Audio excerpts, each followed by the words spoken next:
और अब जिक्र करेंगे एंडी पायक्रॉफ्ट के हवाले से जारी तनाज़े का ड्रॉप सीन हो गया है। पाकिस्तान और यूएई के मैच को मुतनाज़ आईसीसी मैच रेफरी ने सुपरवाइज किया। ज़राए के मुताबिक एंडी पायक्रॉफ्ट ने अपनी गलती का एतराफ़ कर लिया है।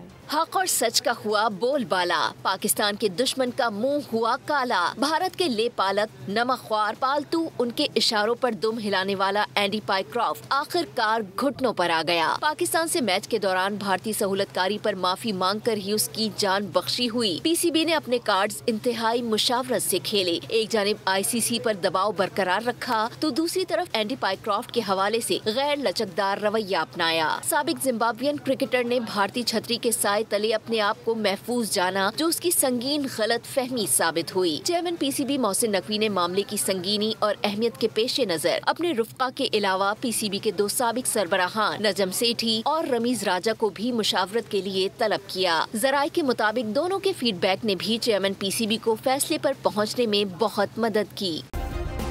सब्सक्राइब करें और बेल दबाएं ताकि कोई खबर रह न जाए।